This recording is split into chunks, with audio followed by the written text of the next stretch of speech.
분위기 바꿔볼게요. 참 예전에는 뭐 이웃사촌이다 이런 말 했는데요. 와 세상에 요즘은 가장 무서운 게 세상에 이웃이 돼버렸어요. 양나래 변호사님. 네, 맞습니다. 더 이상 이웃사촌이라는 말을 쓸 수 없는 때가 온 것이 아닌가 싶은 정도의 사건이 발생하고 말았는데요. 어머. 서울 양천구의 한 다세대 주택 2층에서 화재가 발생했습니다. 그리고 약 20분 만에 진화가 됐어요. 네. 사고 현장에서는 70대의 그 여성 노인께서 숨진 채 발견됐습니다. 이렇게 말씀드리면 단순 화재로 인한 사망 사건이 아닐까 생각하실 수가 있는데요. 네. 경찰이 조사한 결과 그 현장에서 흉기와 함께 누군가에게 찔린 흔적이 발생됐습니다. 단순 화재 사건이 아니고 살인 사건이라는 거죠. 그래서 불이 나기 전에 살인이 이루어진 것으로 보고 구체적으로 수사에 착수를 했습니다. 네. 그리고 주변인 탐문을 통해서 윗집에 사는 30대 남성이 용의자로 특정됐습니다. 허허 세상에 이게 알고 봤더니 단순 화재로 인한 사망 사고가 아니었어요. 그러면 그 용의자 바로 검거가 됐습니까? 박성배 변호사님. 이 남성은 자신이 용의자로 특정될 것이라는 사실을 인지하고 있었던 것 같습니다. 추적을 피하기 위해서 휴대전화도 버리고 도주를 시작하고 현금도 사용을 합니다. 현금으로 일회용 승차권을 사서 지하철로 이동하게 되는데 이로 인해서 모자를 눌러쓴 이 남성의 모습이 지하철역 CCTV에 포착되기도 합니다. 그렇지만 범행 나흘 만에 서울 강북구의 한 모텔에서 체포되기에 이르렀습니다. 지금 이 행동 양태를 보세요. 휴대전화를 버렸죠. 뭔가 캥기는 구석이 있다는 거예요. 그리고 현금, 요즘 누가 지하철 이런 거 대중교통 할 때 거의 누가 현금 씁니까? 다 교통카드 쓰는데 현금으로 일회용 승차권 구입 후 지하철로 이동해요. 뭔가 이것도 캥기는 구석, 구린내가 있다는 거예요. 그런데 결국은 검거가 됐어요. 그런데 잡고 봤는데 이유는 알아야 될 거 아니에요, 김현재 평론가님. 그러니까 평상시에 층간 누수가 있었던 모양이에요. 어허. 그래서 이제 그걸로 좀 갈등이 있었는데 아마 이날도 다툼이 좀 있었던 모양입니다. 그렇다고 그래도 세상에 사람을 어떻게 살해를 하고 세상에. 불을 지르고 이러고 이제 본인은 도주를 했던 거 아니겠습니까?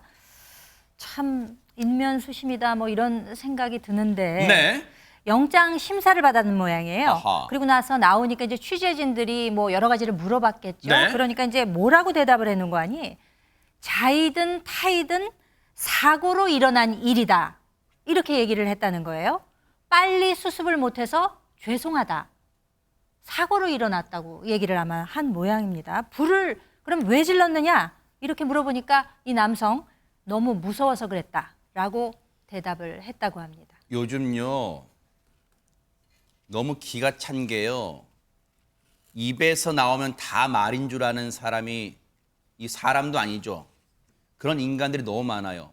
이게 도대체 무슨 말이에요? 자, 층간 누수가 원인이었다 치면 자, 해당 주택 건물에서 이 남자가 3층에 있었고 그 숨진 피해 여성 2층에 있었어요. 그러면 층간 누수라면 누가 일단 원인 제공이 있어요. 3층에 뭔가 물이 흘러내렸겠죠. 그럼 다툼이 있을 수 있죠. 항의가 있을 수 있잖아요.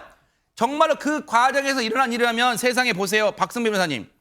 자이든 타이든 사고로 일어난 일인데 빨리 수습 못해 죄송하다. 이건 대체 무슨 얘기를 저 인간은 하고 싶었던 걸까요? 제대로 정리되지 못한 발언으로 보이는데 타이라는 의미는 상대방이 다툼을 유발했다는 의미로 해석되고 사고로 일어난 일이라는 의미는 계획적인 범행이 아니라 우발적인 범행이었다는 취지의 항변으로 읽힙니다. 그렇지만 갈등을 빚다 살인을 저질렀다 하더라도 계획적 살인이 상당히 의심되는 데다 범행에 취약한 피해자를 대상으로 했고 잔혹한 범행 수법이 사용되었을 가능성이 상당히 높아서 중형 선고가 불가피해 보입니다. 뿐만 아니라 이 사건은 살인 범행을 저지르고 난 뒤에 범행 흔적을 없애기 위해서 불을 저지른 것으로 보이는데 다세대 주택이었습니다. 불을 저지르게 되면 다른 세대에도 영향을 미치게 되고 그 다른 세대에는 사람이 살고 있죠. 현주 건조물 방화죄도 추가로 적용될 만한 사안이라 중형 선고는 불가피해 보입니다. 저 인간도 아니에요. 인간이란 표현도 아까워요. 저 악마가요. 한 행동 죄질이 너무 나빠요. 사람을 죽여놓고 그 건물에 증거를 없애고 불을 질러요. 저 악마 같은 인간 어떻게 됐습니까? 영장심사에서 이담 아나운서. 네, 어제 오전에 이 남성은 구속 전 피의자 신문을 받았습니다. 방금 박성배 변호사가 이야기해 준 것처럼 살인과 또 현주 건조물 방화 혐의가 적용이 됐고요. 도주 우려가 있다면서 법원이 구속영장 발부했습니다. 정말로 따끔한 법이 살아있다면요. 정말로 저 따끔한 형벌을 저 악마에게 내려주기를 기대를 해보도록 하겠습니다. 보고 계십니까? 대박 사건. 네, 안녕하십니까? 김명준입니다. 여러분과 함께하는 뉴스파이터. 다양한 소식과 뉴스를 보고 싶으시면 화면 오른쪽을 꾹 눌러 구독해 주시길 바랍니다. TV로도 유튜브로도 여러분께 한 발 더 다가가겠습니다. MBN 뉴스와 뉴스파이터를 사랑해 주셔서 고맙습니다.